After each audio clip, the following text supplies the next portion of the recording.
말씀의 제목은요, 모든 사람이 죄인이요.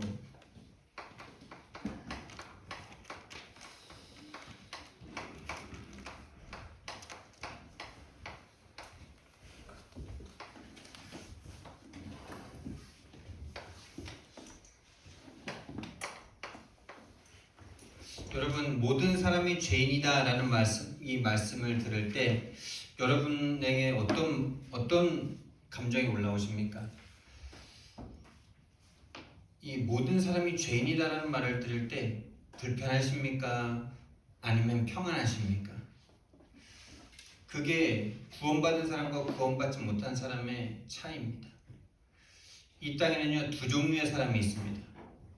어떤 사람이냐?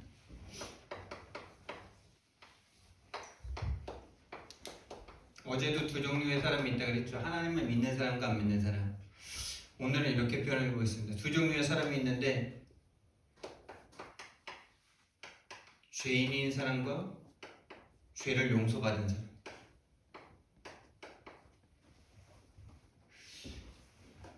기독교인들은 우리는 죄가 용서받은 사람들이지 죄가 없는 사람이 아니거든요. 죄가 그대로 있는 사람과 죄를 용서받은 사람이 있을 뿐이에요. 이 땅에 죄가 없다라고 말한다면은 오늘 2부 말씀의 말씀이지만은 하나님과 우리가 상관이 없는 사람일 수도 있어요. 죄가 없다고 말하는 사람은 하나님을 거짓말하는 사람, 거짓말하는 이로 만드는 자다 이렇게 말씀하셨거든요.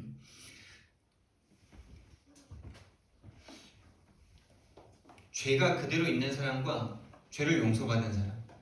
그래서 모든 사람이 죄인이다라고 말을 들을 때 평안함이 오는 사람은요, 그치, 내가 죄인이기 때문에 이럴 수밖에 없지, 이게 인정되는 사람입니다. 우리가 뭔가 어린 시절을 다 보내셨잖아요. 어머니 아버지께 죄를 지었어. 예를 들면은 어머니 아버지가 아주 귀하게 여기는 걸 깨버렸어. 근데 그걸 다 감춰놓고 엄마 아빠가 내가 깨는 걸 못 봤으니까 모르겠지 이렇게 생각하고 그걸 끝까지 숨기고 있는 그 아이가 평안하겠습니까? 뭔가 늘 불안하고 이거 들키면 어떡하지 하고 괴롭고 힘들겠습니까? 근데 너무 이게 괴로우니까 아유 혼나면 혼나지 하는 마음으로 내가 그거 해야지 하는 마음, 책임져야지 하는 마음으로 다 이렇게 말을 해서 혼나든지 용서를 받든지 그 죄를 해결하는 사람은 마음 평안할까요? 안 평안할까요? 부모님과 관계가 좋고 평안해지겠죠. 오히려 더 깊어지겠죠. 더 깊어집니다. 여러분과 하나님의 관계가 여러분이 여러분 속에 있는 죄를 계속 발견하고 그것이 다 용서됐다는 것을 발견할 때마다 하나님과의 관계가 깊어지실 거예요. 근데 본인이 죄인이 아니다 이렇게 생각하는 사람은 이 사람은 십자가와 상관이 없는 사람이죠. 이 십자가를 쳐다볼 때 여러분 우리는 하나님의 은혜를 경험합니다. 다시 말하면 하나님의 사랑을 정말 이 말로 다 할 수 없는 하나님의 사랑을 보게 되는 거죠. 그러나 왜 하나님이 이 십자가까지 지시는 사랑을 하셔야만 했습니까, 여러분? 그냥 사랑해주면 되잖아요, 맞죠? 그냥 사랑해주면 되고 그냥 좋게 해주면 되고 그런데 왜 하나님이 자신이라고 말씀하시는 그 예수님이 하나님의 본체이신 그분이 오셔서 십자가에서 죽기까지 그 끔찍한 고통을 당하시면서 사랑해야 되냐 이 말이죠. 그 반대쪽에는요 이게 있는 거죠. 십자가를 쳐다볼 때 하나님의 은혜가 생각나는 그 반면에는 모든 사람이 죄인이다라는 하나님의 심판이 있는 거죠. 하나님이 오셔서 죽지 않으면 안 될 죄가 있다는 거부할 수 없는 진실이 담겨 있는 거 아닙니까? 이 죄를 용서하지 않고는 하나님의 은혜와 사랑이 있을 수 없는 거죠. 이 죄로 말미암아 하나님과 완전 단절된 상태에서 죽기를 무서워하여 일평생 종노릇하면서 죽음을 향해서 달려가고 있으면서도 본인이 죄인이라는 것을 모르고 끝까지 하나님을 향해서 대적할 수밖에 없는 그 인간의 상태. 죄인이 아니다라고 말하는 사람은요, 십자가와 상관이 없어요. 십자가가 필요 없어요. 그래서 어리석게 보여요.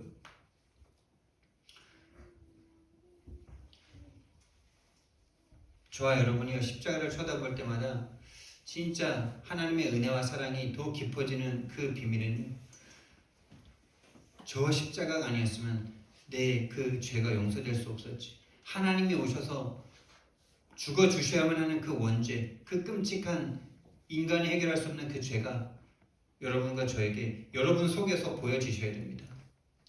다른 사람에게서가 아니라 내 속에서 보여지셔야 돼요. 그래서 제가 늘 하는 말이지만은 내가 예수님을 죽인 거거든요.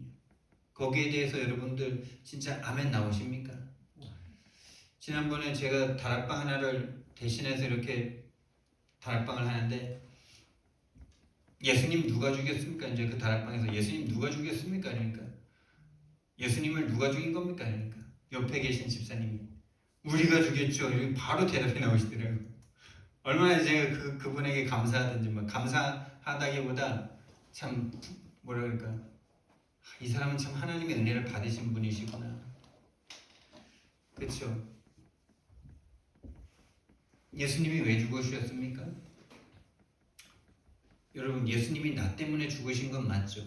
나 때문에 죽으신 거라고 다 말을 하는데 내가 죽였다라고 말하면 이게 뭔가 찔리나 봐. 내가 죽인 거죠. 내가 너무나 잘못을 해서 내 죄값을 내가 감당해야 되는데 아버지가 내 죄값을 위해서 대신 죽어주셨어. 그럼 아버지를 내가 죽인 겁니까? 그 아버지를 찔른 그 사람이 죽인 겁니까?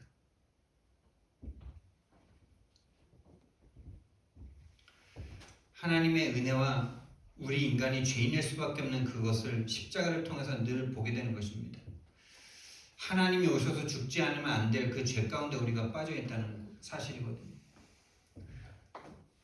그래서 정말 저와 여러분이요, 이 죄로부터 자유함을 얻으셔야 돼요. 이 십자가에서 죽으심으로 흘리신 그 그리스도의 피, 여러분, 이 그리스도의 피가 여러분 속에 있으십니까? 이 십자가의 피, 그리스도의 피가, 하나님이신 예수 그리스도의 피가 여러분 속에 있는 사람이라면 여러분은 하나님의 자녀들이고 죄가 용서된 사람들입니다. 이 피가 여러분 속에 있다라는 말은 뭡니까? 그 피가 있는 사람은 있는 겁니다, 여러분. 그 피가 내 마음속에 적셔진 사람은 그 십자가에서 함께 죽은 사람들입니다. 여러분, 사실 이 내가 죄인이다, 이것을 인정한다는 것은 사실은 쉬운 일은 아닙니다. 왜 그런지 아십니까? 현장 나가서 복음 전해 보세요. 내일 죽을 인간도 예수님 영접 안 합니다. 예수님 영접 안 한다는 말은 내가 죄인이라는 걸 절대 인정을 안 한다는 사실이에요. 아니, 내가 왜 죄인이야? 저 인간이 더 나쁜 죄인인데, 저 인간들보단 내가 그래도 좀 나은데, 이 생각하면서요, 절대 하나님 앞에 내가 죄인이다라는 항복을 안 해요. 끝까지 그 마음에 빳빳한 마음을 가지고 그렇게 해요. 하나님의 말씀과 맞지 않는 삶을 끝까지 주장하고 살아갑니다. 내일 죽을 건데도 인정을 안 해요. 내일 죽을 사람도. 그게요, 마귀에게 딱 잡힌 마음이라는 거 아십니까? 마귀에게 딱 잡혔어요. 마귀는 어떤 존재인지 아십니까? 마귀도 죄가 있잖아요. 근데 죽을 때까지 죄를 용서받지 못하는 존재가 마귀예요. 죄 용서를 구하지 않는 존재가 마귀라니까요. 죄가 있는 게 마귀가 아니라 죄가 있는데도 죄가 있다는 걸 인정하지 않고 죄를 용서받으려고 구하지도 않는 게 마귀라니까요. 그게 마귀예요. 그게 마귀의 마음이에요. 그게 사단이 주는 마음이에요.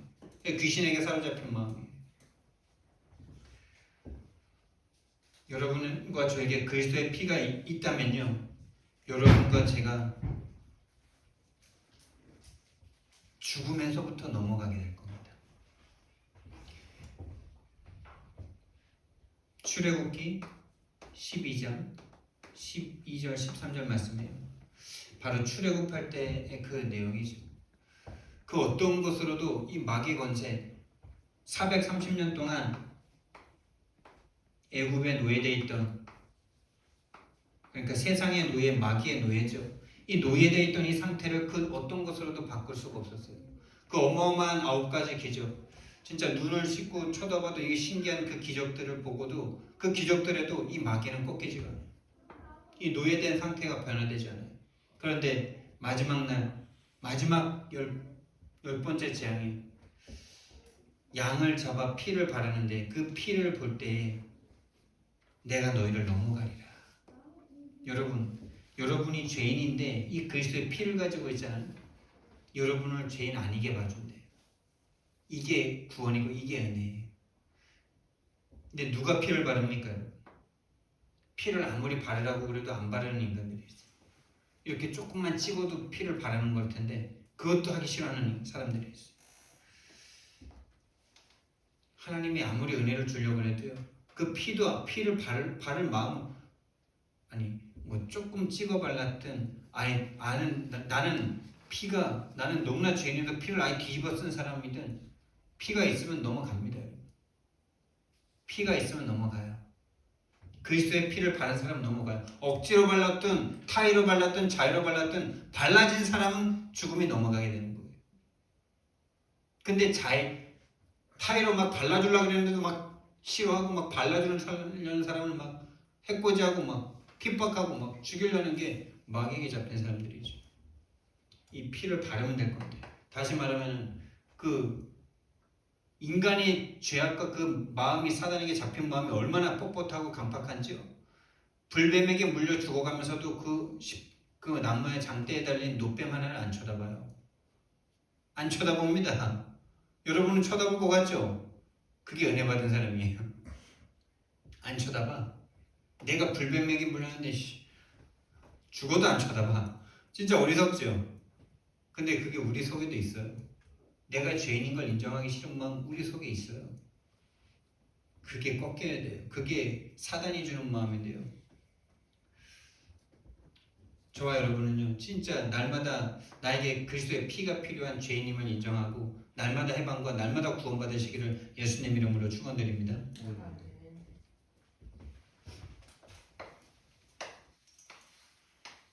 성경은 말씀하십니다. 모든 사람이 죄를 지었다고. 모든 사람이 죄인이라고. 성경은 말씀하십니다. 여러분, 죄란 무엇입니까? 죄가 뭡니까, 여러분? 죄란 이 죄를 정할 수 있는 사람과 정할 수 있는 어떤 존재와 그렇지 않은 사람과의 관계에서 일어나는 일이죠. 다시 말하면 주인과 그 주인으로부터 뭔가를 받은 사람과의 관계 가운데 일어나는 일이에요. 다시 말하면 창조주가 없으면 죄도 없는 거예요. 창조주가 없다. 절대자가 없다. 그러면 절대 죄도 없는 겁니다. 다 그냥 인간 법정에서 그냥 인간들이 만들어 놓은 법으로 그냥 뭐 그렇게 살면 되는데 그런 법으로 구원이 있습니까, 여러분? 이 죄,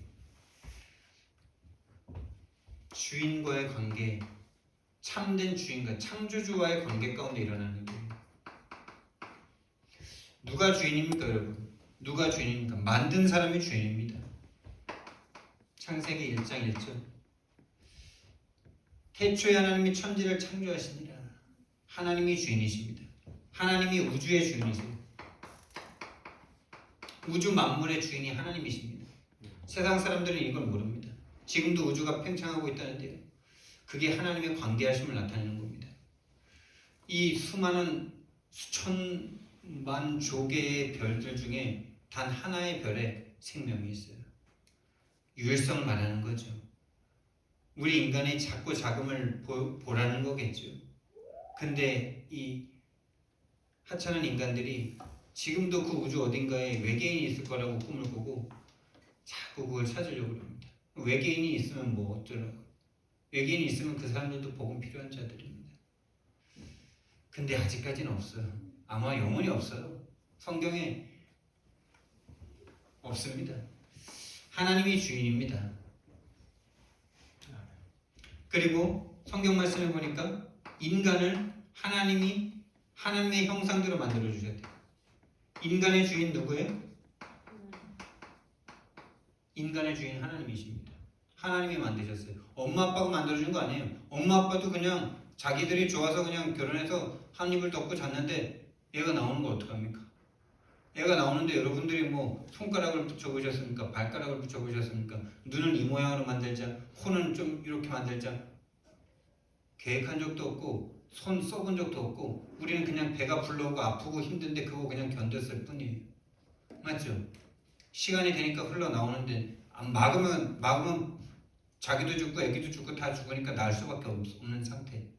나눴는데 애가 뭐 가르쳐줘야 사는 줄 알았는데 젖 빠는 것도 뭐 우리가 엄마 아빠가 이렇게 빨아 이렇게 가르쳐줘야 되는 건 줄 알았는데 알아서 빨아. 알아서 빨고 알아서 자고 배고프면 울고 오토매틱이에요. 그걸 견뎌주는 거야 엄마 아빠는. 그렇죠? 인간의 주인 하나님이십니다. 그분이 인간을 어떻게 만들었는지 말씀해 주셨어요. 흙으로 사람을 지으셨대요. 흙으로 사람을 지으시고 그 코에 생기를 불어넣으시니 생명이 되니라. 하나님의 모양대로 하나님의 호흡을 넣어서 영적인 존재를 만들었다는 것은 영적 존재를 만들었다는 것은 모든 걸 다 줬다는 거예요. 하나님의 모든 것을 다 줬다는 겁니다. 하나님 닮은 존재로 하나님의 영을 가진 하나님과 교제하고 하나님과 보고 하나님과 대화할 수 있고 하나님을 느낄 수 있고 하나님을 사랑할 수 있고 상대할 수 있다는 것은요. 인류 모든 존재에게 이 우주 전체에 인간밖에 없어요.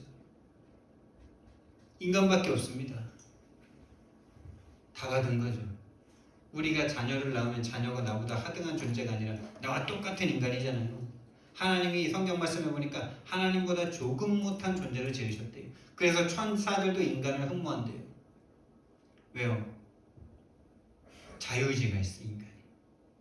하나님의 형상을 한마디로 끝을 말하면은 자유를 가졌다는 거예요. 천사는요. 그랬어요. 지금도 천사가 타락할 수 있을지 모르겠는데 천사가 타락했는데 인간은 자유를 가졌어요. 하나님을 닮았어요. 근데 그 자유를 줄 수밖에 없는 거죠. 하나님을 닮았는데 어떻게 자유가 없습니까? 어느 정도까지 자유입니까? 무한 자유입니다. 자기에게 자유를 준 분을 찬탈할 만큼의 자유까지 주신 거예요. 그게 민주주의 아닙니까? 구테타 일으켜서 이기면은 그 사람들이 정부 가져가는 거 아닙니까? 구테타도 일으킬 수 없다. 그거는 구테타를 막을 수 있는 절대자가 있을 때 얘기죠. 그런데 한 가지 법을 주셨어요. 딱 한 가지를 금지하셨어요. 단 한 가지 금지한 게 있어요. 선악과라고 표현되지만은 선과 악을 알게 하는 나무라고 표현되지만은 하나님의 자리를 넘보지 말라는 거죠. 하나님은 하나님이고 인간은 인간이라는, 창조주는 창조주고 피조물은 피조물이라는 그 자리를 지키라는 의미가 바로 선악과예요. 근데 그걸 왜 만들어 주셨을까요? 만들어 주셔야죠. 악한 데에 빠진 인간들은요, 하나님 머리 꼭대기 있는 인간들은요, 왜 그거 만들었냐고 이렇게 나옵니다. 제가 옛날에 그랬어요. 왜 그거 만들어가지고 그거 먹게 하고 또 먹게 했으면 좀 용서해주지 이러면서. 그거는요 완전히 하나님을 떠난 상태에서 하는 말이에요. 하나님에 대한 믿음이 없는, 하나님 머리 꼭대기에서 올라가서 하는 이야기예요. 내가 하나님 되고 싶은 마음으로 그 얘기하고 있는 거예요. 하나님의 법에 내가 순종하고 싶지 않은 상태가 그렇게 나오는 거예요. 그런 질문들로. 하나님이 그렇게 정했으면 그런 겁니다. 왜? 그분이 창조주고 주인이시니까. 이걸 보수신학이라고 합니다. 진보신학은 자꾸 그걸 무너뜨립니다. 자유의지를 주신 하나님에 대해서 이해를 잘 못합니다. 어느 정도까지 자유냐? 하나님께 불순종할 수 있는 자유까지 주셨어요. 진정한 능력자시죠. 진정한 힘을 가지신 분이죠. 그거를 또한 해결할 수 있는 것까지 이미 계획하시고 인간을 시작하신 거예요. 따먹을 줄 몰랐는데 이것들이 배반했어요. 이런 하나님이 아니라니까요. 그거는 하나님이 아니에요. 우리와 비슷한 존재지. 우리가 똑같은 존재죠. 아니, 하나님이 전지전능하시다면서요. 근데 따먹을 걸 모르고 인간을 믿어요. 그렇죠? 하나님은 그것을 해결할 수 있기 때문에 다 허락하실 수 있는 거죠. 우리가 자녀에게 거의 모든 걸 다 허용할 수 있는 이유가 뭡니까? 자녀가 하는 모든 악한 것들은 뭐 나이가 성인이 되기 전까지는 그런 모든 것들 거의 부모가 책임질 수 있기 때문이잖아요. 한 가지만 딱 그랬습니다. 그 한 가지 선만 지키라고요. 근데 그거를 범해버렸어. 범죄해버렸어. 나는 안 먹었는데요. 그런 생각 드십니까? 여러분, 오늘도 어제도 오늘 아침에도 하나님 말씀에 불순종하지 않으셨습니까? 이 예배를 나올 때 왕궁에 나오듯이 나오라고 말씀하셨는데 그런 마음으로 못 나오시지 않았습니까? 막 너무 기쁘고 너무 좋아서 막 춤을 추듯이 나오라고 그러는데 왕궁에 오듯이 막 그렇게 오라는데 그거 못 하시지 않았습니까? 하나님 말씀에 불순종한 게 범죄예요. 사랑하는 그 님을 만나러 가는 그 마음으로 이 예배 장소에 나오라는데 그게 안 되지 않습니까? 그래놓고 우리는 나 범죄 안 했는데 이렇게 말하잖아. 소극적인 죄는 안 지었겠지. 적극적인 순종에는 순종 못하고 계시잖아요. 범죄, 모든 사람이 죄를 범하였으며 하나님의 영광에 이르지 못하더니 범죄했어요. 그 상태에서 어떻게 됐을까요? 그 이후에는요. 아무것도 안 해도 상관없는데 나뭇잎으로 자기의 수치를 가렸다 그럽니다. 이게 뭔 말입니까? 아니, 처음부터 입은 적이 없는데 뭐가 수치스럽고 뭐가 부끄럽습니까? 이거는요, 본인이 범죄했다는 사실을 본인이 알고 있는 거죠. 이 영적인 수치가 들어온 거예요. 아, 내가 하나님의 말씀에 불순종했구나라는 것에 대한 이 두려움이 사람에게 딱 눈에 보이는 나뭇잎으로 나타난 거예요. 영적 상태가 먼저 부끄러워진 거예요. 이거 이해되십니까? 불순종에 대한 창피함이 온 거예요. 내가 말씀을 어겨버렸네. 이거에 대한 수치심이 육신의 모습으로 나타난 거예요. 여러분이 왜 그렇게 행동하냐? 그럴 수밖에 없는 영적 상태와 마음을 가지고 있기 때문에 그래요. 그럴 수밖에 없는 영적 상태라니까요. 그래서 우리는 그 영적 상태를 볼 수 있는 사람들이 돼야 돼요. 자꾸 그 사람의 겉모습을 가지고 막 내가 시험 든다. 모르는 거예요, 지금. 영적인 눈이 없는 거예요. 그 사람이 그럴 수밖에 없는 거가 당연하게 보여지고 이해되어지고 그래야 그 사람을 수용하고 초월하고 함께 할 수 있는 겁니다. 근데 그걸 볼 수 없다면요, 계속 그 사람을 정죄하게 되고 절대 함께 할 수가 없게 되죠. 아담과 하와가 나뭇잎을 만들 수밖에 없는 거죠. 왜? 뭔가 지금 자기가 잘못한 게 생애 최초로 들어왔어. 불순종이라는 게 생애 최초로 자기에게 들어왔어. 뭔가 막 불안해. 막 이게 어떻게 될까? 영이 이미 죽은 상태야. 죽어버렸어. 그걸 가리고 싶어. 범죄한 영적인 상태, 영의 상태인데, 영적인 상태가 마음의 상태로 오겠죠. 뭔가 가리고 싶어. 뭔가 숨고 싶어. 여러분의 과거와 여러분의 수치스러운 것을 가리고 싶다. 여러분 영적인 상태가 아직 해방을 못 받아서 그렇고 뭔가 포럼을 자유롭게 할 수가 없다. 자유롭게 할 수 없는 게 아니라 자유롭게 할 수 없는 영적인 상태죠. 부끄러운 게 아직 있는 거예요. 모든 사람이 죄를 범하였다 그랬는데 난 아직 선할 수 있다라는 그 생각 속에 있을 수도 있는 거예요. 어제 사역자 포럼을 하는데 또 이제 그 집사님이 그런 포럼을 하시더라고요. 본인이 어머니 아버지가 서로 싸우는데 어느 정도까지 싸우냐, 어머니를 싹 벗기고 죽을 때까지 거의 때리는 이 장면이 자기 남편이 자기를 이렇게 너무 원래 그랬는데 요즘에 또 뭔가 빡이 돌으셨는지 너무 이렇게 훈련 속으로 막 가는 거를 보고 너무 이제 막 승질이 나신 거예요, 남편이. 근데 그 눈빛을 딱 보는데 아버지의 그 살기의 눈빛을 봤다는 거죠. 그러면서 자기 엄마가 그렇게 아버지한테 말했던 그게 딱 오버랩되면서 두려움에 딱 사로잡혀서 훈련을 한 이틀간 못 오시더라고요.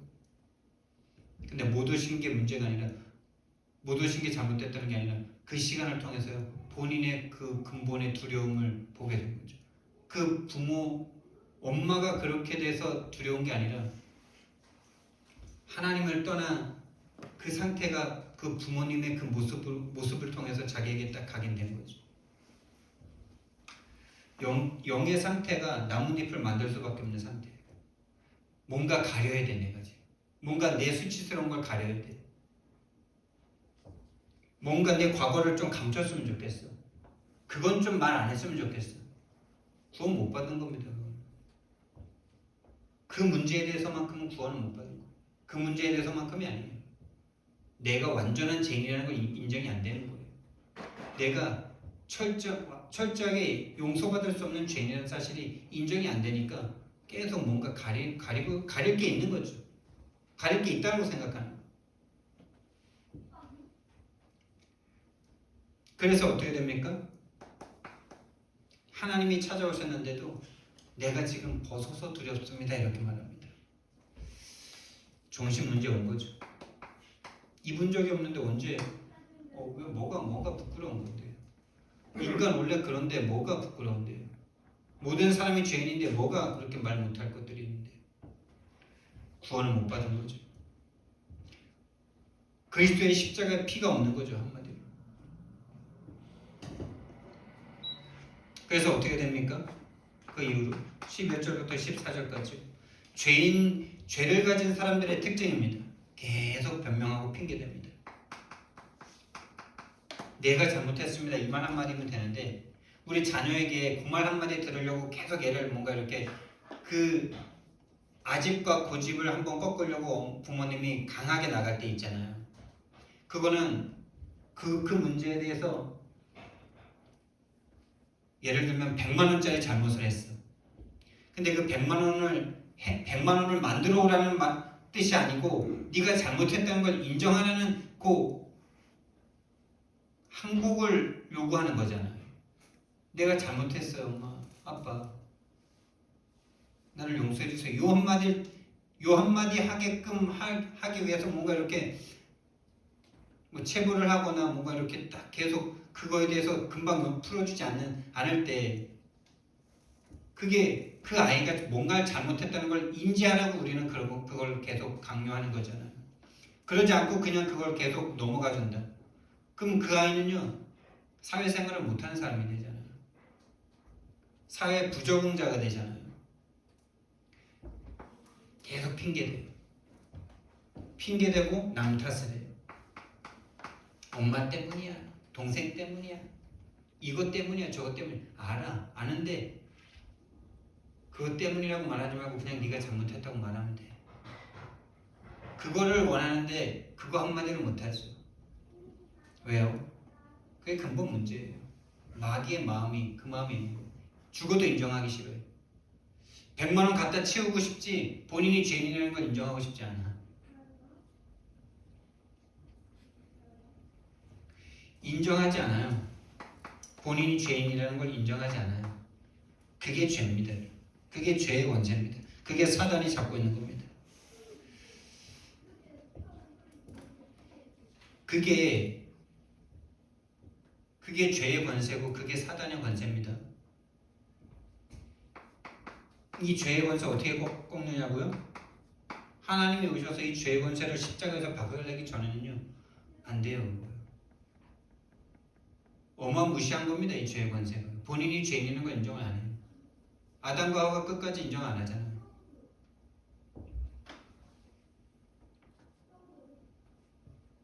이 죄가요 우리에게 그대로 전가됐습니다.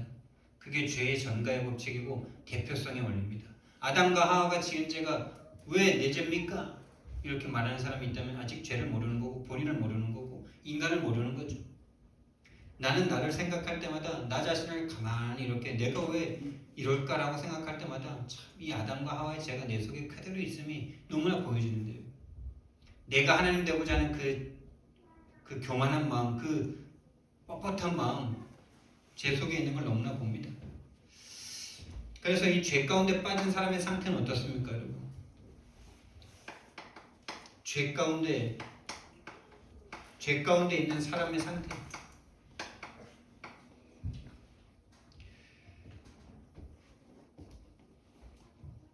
성경 말씀대로요, 죽은 상태가 됐어요. 어떤 죽음입니까? 영의 죽음이에요. 영이 죽었어요. 영이 죽었다는 건 하나님과의 단절을 말하는 거죠. 영원한 생명과 영원한 사랑과 영원한 은혜가 딱 끊어진 상태예요. 다시 이걸 반대로 말하면요, 하나님의 영이 함께하는 상태는요, 완전하고 충분한 상태죠. 더 이상 더 필요한 게 없는 상태가 하나님의 영이 함께하는 상태예요. 근데 하나님의 영과 딱 단절되는 상태는 모든 게 문제가 되는 상태죠. 완전하고 충분한 상태가 끝난 상태예요. 완전하고 충분한 이 상태가 끝난 상태예요. 그래서 뭔가를 계속 갈구합니다. 여러분이 왜 하나님이 아닌 다른 거에 계속 마음을 주냐? 왜 하나님이 아닌 다른 거에 우상을 삼을 수밖에 없냐? 완전하고 충분한 하나님의 사랑을 느껴보지 못해서 그래요. 아는데 안 되는 그 상태죠. 하나님으로 충분하다는데 나는 안 돼, 그게. 그러니까 다른 걸 자꾸 더 사랑해야 돼. 자식을 사랑하고, 돈을 사랑하고, 내 일을 사랑하고, 내 남편을, 내 부모를, 내 자녀를, 뭔가 하나님이 아닌 다른 거에 내 사랑을 갈구를 할 수밖에 없는 그 상태. 완전하고 충분한 상태, 복음으로 완전하고 충분하지 못한 상태에서는요, 우상 숭배할 수밖에 없는 거죠. 그 결과가 어떻게 되는지 아십니까? 같이 망해요, 같이. 뭔가 대상을 내 우상 딱 삼잖아요. 그 사람도 부담 느끼고요, 나도 불안함을 느낍니다. 특히 자녀를 딱 우상 삼잖아요. 자녀가 나중에 싫어합니다. 그런 사람, 그런 부모를. 그래서 나중에 그런 상태가 되죠. 나는 자녀를 위해서 최선을 다했어. 내가 우상인 줄도 모르고 최선을 다했어. 근데 난 최선을 다했는데 자녀들이 왜 이러지? 이런 상태가 돼. 근데 하나님 앞에 딱 맡겨놓은 사람은요, 일단 마음이 평안하죠. 마음이 평안하고 자녀가 내가 키운 것보다 더 잘 커 있어. 그러니까 우리 부모님이 항상 틀린 말만 늘 하시는데 바른 말 한 번씩 하실 때가 있어. 내 자식들은 다 하나님이 키우셨다고. 본인들이 키운 적이, 그럼 바른 말 그거 한마디 하시래요. 하나님이 다 키우셨다.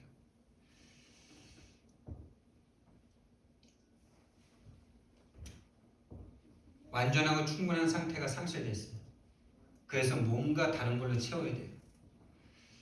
완전히 나밖에 없는 거죠, 나. 하나님과 함께하는 내가 아닌 모든 걸 내가 책임져야 되는 나밖에 없는 거예요. 그래서 에베소서 2장 1절 말씀, 모든 허물과 죄로 죽었던 너희, 로마서 3장 23절 말씀, 모든 사람이 죄를 범하였으니 하나님의 영광에 이르지 못하더니. 하나님의 영광에서부터, 그 영광이 뭡니까, 여러분? 뭐라고, 참 그 영광을 뭐라고 표현할지 그걸 체험해 본 사람은 아는데, 예를 들면 우리가 지금 만약에 내일 대통령을 만나러 간다 그러면 그 가문의 영광이다 이렇게 말을 쓰죠. 대통령은 조금 이렇게 민주사회에서는 조금 그 권위가 떨어졌기 때문에 좀 그 영광이라는 단어가 조금 덜한데, 왕권 시대에 만약에 왕을 한번 만난다, 그건 가문의 영광이거든요. 영광. 좀 이렇게 표현할 수 있을 거예요. 완전하고 충분한 어떤, 더 이거 하나 때문에 난 죽어도 된다, 이런 어떤 그 마음이 영광이지 않을까.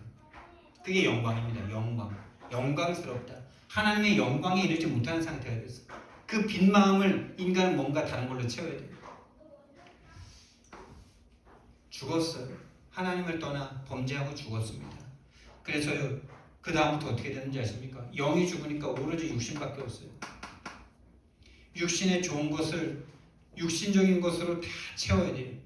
영적인 것을 스스로 채울 수 없으니까 육신적인 것으로 채울 수밖에 없어요. 이 육신적인 것밖에 없으니까. 그리고 성공의 기준이 다 이거라. 육신을 좀 잘 먹고 잘 살게 하고 좀 육신이 평안하고 육신적인 걸 뭐 잘 입고 이러면 그게 성공. 육신적 성공밖에 꿈꿀 수밖에 없는, 육신적인 것 채움, 육신적인 성공 이거밖에 없는 상태가 되어버렸어요. 서로 이거 하려고 서로 싸우고 아비규환입니다, 여러분.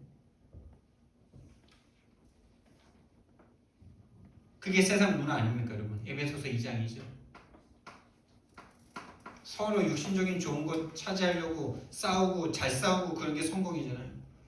육체와 마음이 원하는 것을 하면서 살아갈 수밖에 없는 본질상 진노의 자녀가 되어버렸잖아요. 그래서 그때부터 어떻게 됐습니까, 여러분?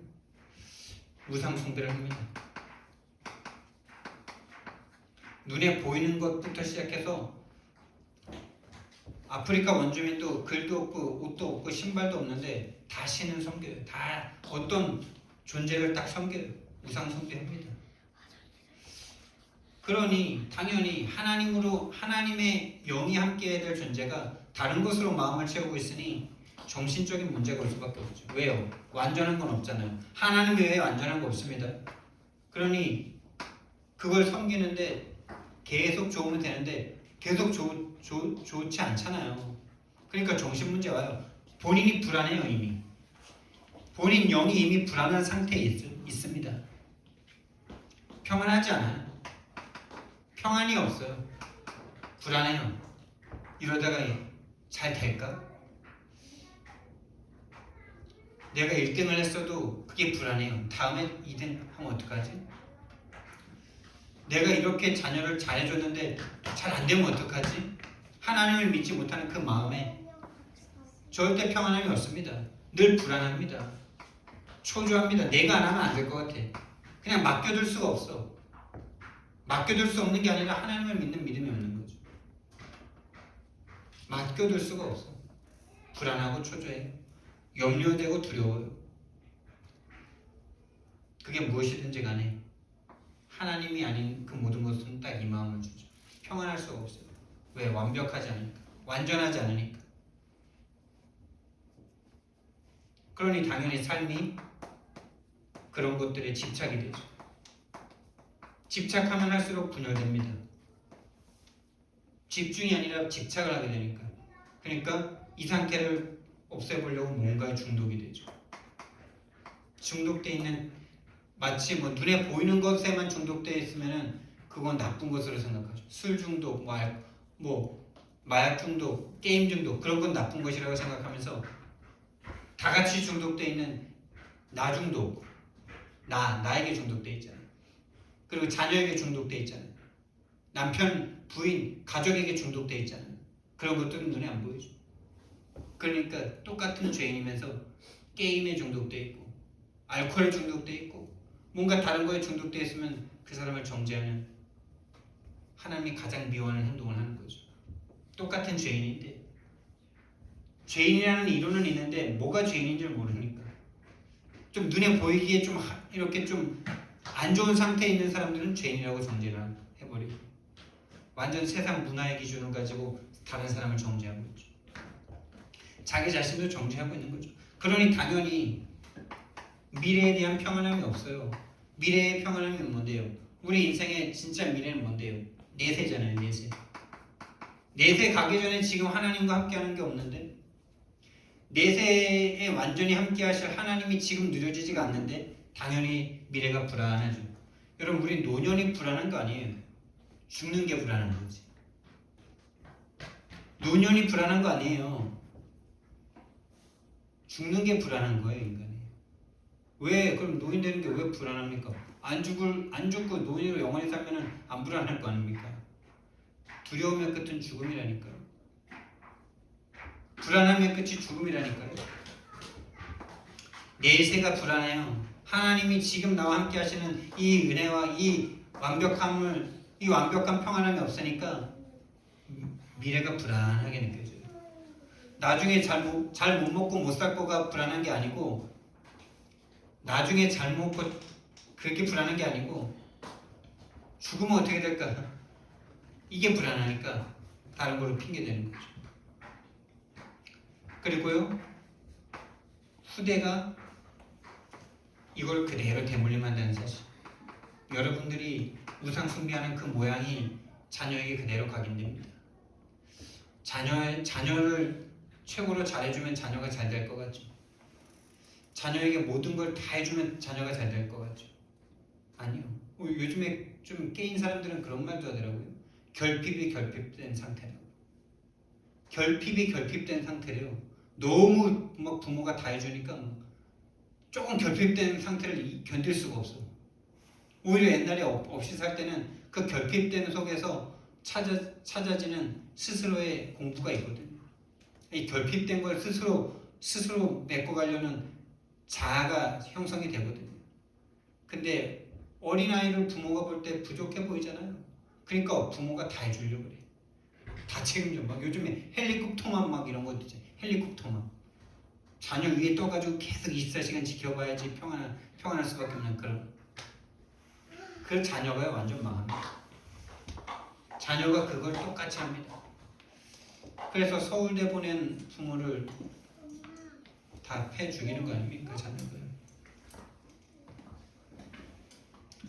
이렇게 갈 수밖에 없는 상태가 죄 가운데 있기 때문에 그렇다.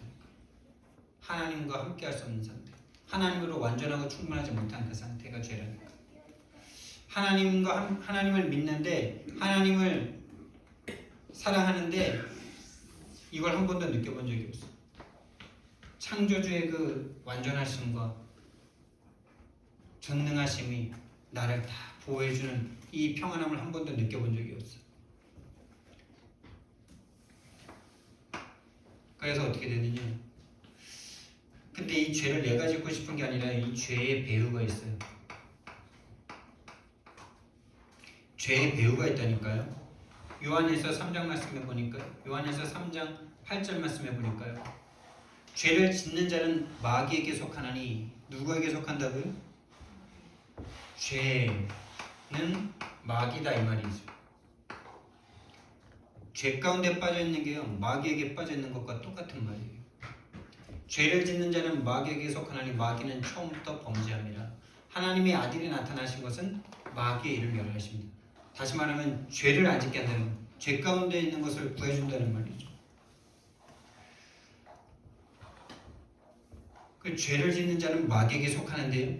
처음부터 범죄한 존재입니다. 처음부터. 그래서 이 마귀가 지금도요. 세상 문화를 딱 쥐고요. 지역을 딱 장악하고 있죠. 사도행전 13장, 16장, 19장에 보니까 이 존재는요. 언제부터 죄를 지었냐. 이 지구가 우주가 창조되기 전에 영계에서 이미 범죄가 일어났어요. 너무나 아름답고 너무나 완벽해서 하나님처럼 될 수 있을 거라는 착각을 저지르고 하나님보다 높이 올라가려고 자기 자리를 하나님보다 높이 올리려는 마음을 가졌어요. 그래서 하나님으로부터 정죄를 당하고 이 땅 가운데를 쫓겨났어요. 그래서 그 존재가 지구 가운데로 출현합니다. 흑암과 혼돈과 공허로 역사합니다. 여러분이 왜 혼돈스럽고 뭐가 뭔지 모르겠고 10년 후, 20년 후가 불안하고 죽음이 불안하고 혼돈스럽고 공허하고 왜 그런지 아십니까? 사단이 개입해서 그래요. 여러분 생각과 마음에 사단이 개입해서 평안하지가 않아요. 다시 말하면 하나님을 믿지 못하는 상태가 되니까 흑암, 혼돈, 공허가 계속 밀려와요. 그리고 인간에게 딱 접근합니다. 여러분에게 접근한단 말이에요. 우리에게 접근한단 말이에요. 어떤 모양으로요? 뱀의 모양. 흑암, 혼돈, 공허를 가져다 주고요.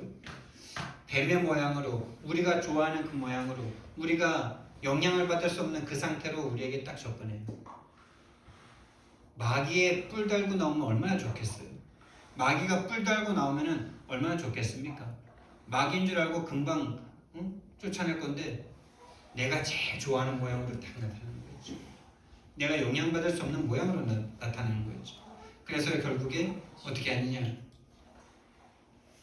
자기가 지은 죄를 4절에서 5절이지. 너 그거 먹어도 절대 안 죽어. 네가 하나님처럼 되면 되잖아.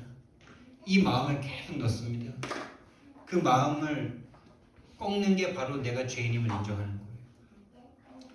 그 마음을 계속 유지하는 게 죄를 인정하지 않는 거예요.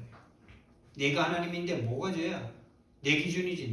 내한테 유익하면 죄가 아니고 내한테 손해를 주면 그게 선이라도 악한 거고 그게 내가 기준이 된 내가 하나님 된 상태죠. 모든 인간이 그렇게 살잖아요. 아무리 법 좋아하는 사람도 나한테 좋은 거 가져다 주면 조금 완전한 죄 말고 좀 살짝 죄 지으면 그거 다 용서해. 아무것도 안 되잖아요. 불법 유턴하는 거 상관없잖아요. 나한테 유익하면.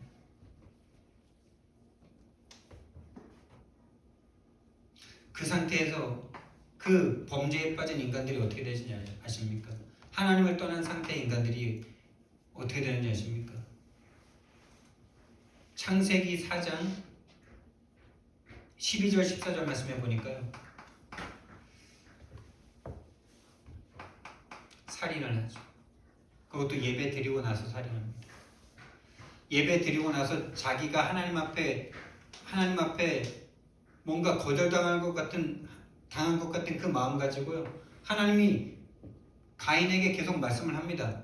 죄가 너를 원하나 너는 죄를 다스리라고. 근데 그 말 후에 딱 살인합니다. 다시 말하면 설교 듣고 나서 그 설교 말씀이 막 머릿속에 막 있는데 남편이랑 싸우고 자녀들 정죄하고 자기 자신 정죄하고 그러고 있는 거예요. 그런 상태는 똑같은 거예요. 살인. 다락방 하고 나서도 내 생각과 마음이 안 바뀌어. 그 사람은 예배를 드린 게 아닙니다.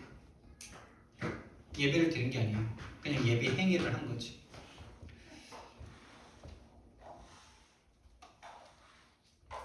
이 존재가요. 이 뱀인 것 같았는데 요한계시록 12장 9절 말씀해 보니까요. 이 존재가 사단이에요. 우리가 그러고 싶어서 그런 거 아니에요. 우리가 다른 사람 정죄하고 싶어서 정죄하는 거 아니에요. 마귀에게 딱 잡혔기 때문에 자꾸 그렇게 나오는 거예요. 내가 나 자신을 정죄하고 다른 사람 정죄하고 그게 살인이죠. 이미 마음에 미워하는 자마다 이미 살인하는 겁니다.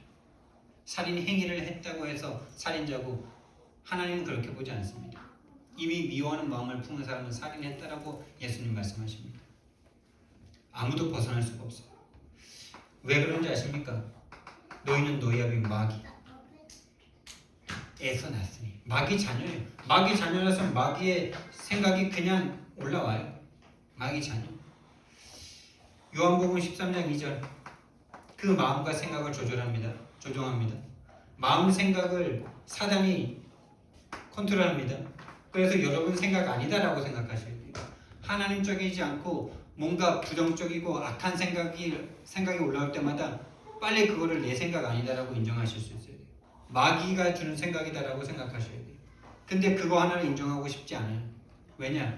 마귀랑 완전 딱 붙어 있으니까.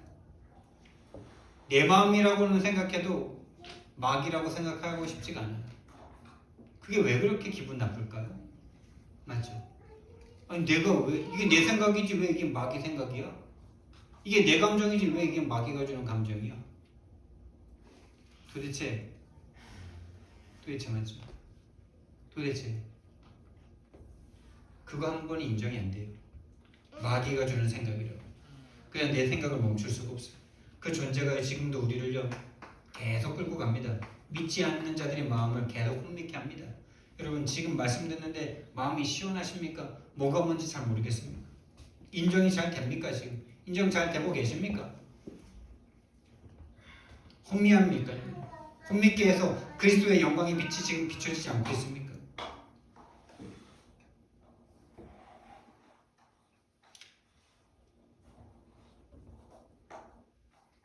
이 사단이라는 존재를요, 이 세상 임금이 되고 세상 신이 된 이 존재가 우리를 딱 장악하고 있는데요, 절대 이길 수 없어요.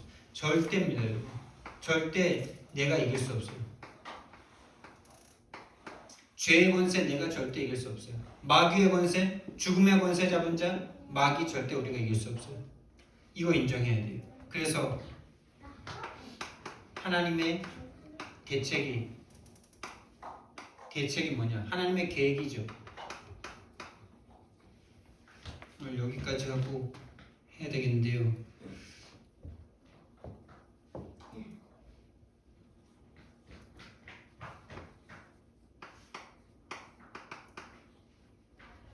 요한일서 3장 8절 후반절.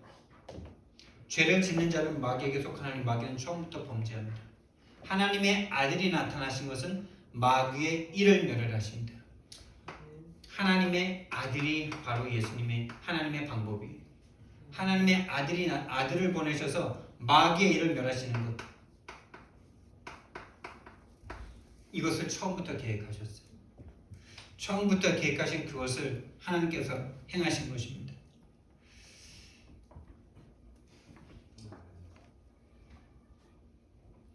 에베소서 1장 3절에서 5절 보니까요. 이 계획을 영세전 창세전에 하셔야 돼요. 우리가 암 따먹을 줄 알고 기대하셨었는데 그래서 꼭 절대 따먹지만 막 이렇게 하셨는데 따먹으니까 그때 구원의 길을 준비하신 게 아니고 처음부터 아시고 영세전 창세전에 이 모든 일을 계획하신 거예요. 이 모든 일을 계획하시고 조금도 흐트러짐 없이 하나님은 하나님의 계획을 성취하고 일어나고 계시는 것입니다. 그 방법은 변명하고 죄를 인정하지 않는 그 인간들을 위해서 여인의 후손으로 오셔서 그 사단의 권세를 먼저 박살내 주셔야 돼요. 그 사탄, 인간을 박살내는 게 아니라 사탄을 박살내 주셔야 돼요. 인간 스스로에게 네가 죄값 치러 이러라고 그러면 죄값 치를 수 있는 인간이 없어요. 그래서 대신 죽어주시는 거예요. 희생제사로 오신 거예요.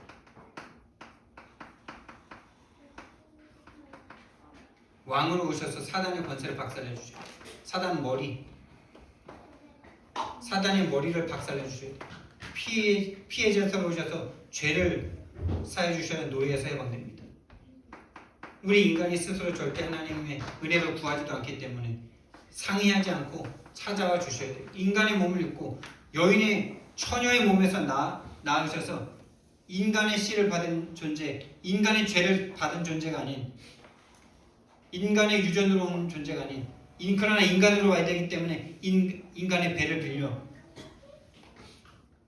임마누엘로 찾아와 주시는 이 유일한 방법. 그분이 바로 그리스도라는 이름으로 이 땅에 오셨습니다. 그리스도. 그래서 사단의 일을 멸하시고 하나님 만나는 길을 여시고 우리의 죄를 로마서 8장 2절에 법 대 법으로 그런 예수 그리스도 안에 있는 생명의 성령의 법이 죄와 사망의 법에서 너희를 해방하였습니다. 예수 그리스도 안에 있는 생명의 성령의 법.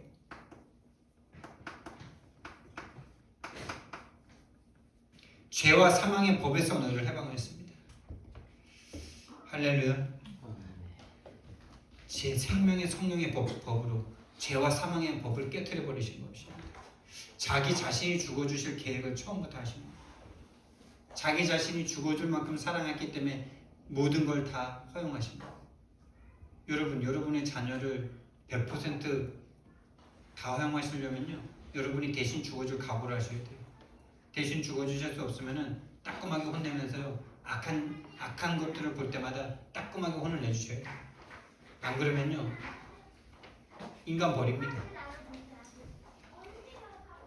내가 대신 죽어줄 각오가 아니라면은 자녀를 훈계를 해요.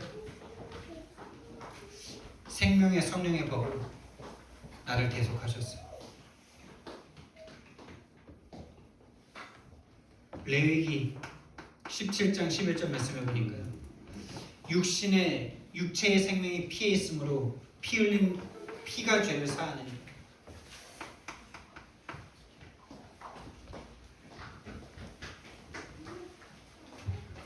히브리서 9장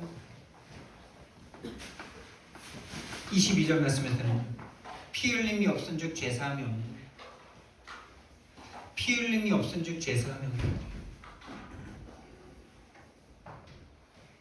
그래서 고린도후서 5장 21절 말씀에서 죄를 알지도 못하는 그분에게 죄가 되게 하셔서 그 예수 그리스도 안에서 말미암아 우리가 하나님의 의로 인치심을 받았다고 합니다. 하나님의 의로 예수님의 그 의가 우리에게 전가돼서 하나님의 의가 되었다. 그 안에서 의롭게 되었다 이렇게 말합니다. 히브리서 9장 12절 말씀에서는 염소와 송아지 필요하지 아니하시고 오직 자기의 피로 영원한 속죄를 이루사 단번에 성소에 들어가셨습니다. 결론 진짜 여러분 대속하신 이 은혜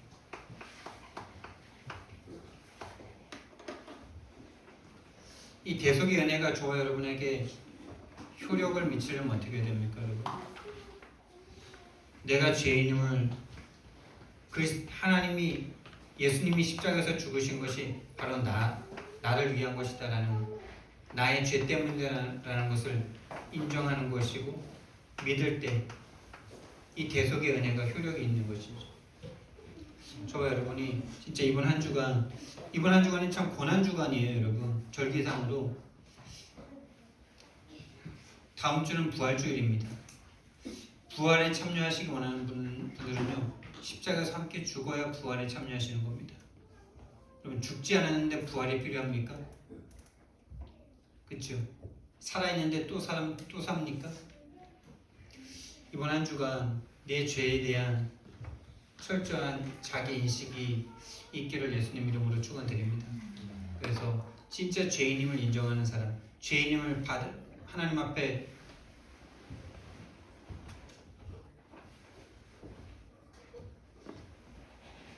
인정하는 사람은 참된 자유와 해방이 있는 줄 믿습니다. 그 은혜가 있기를 예수님 이름으로 축원드립니다.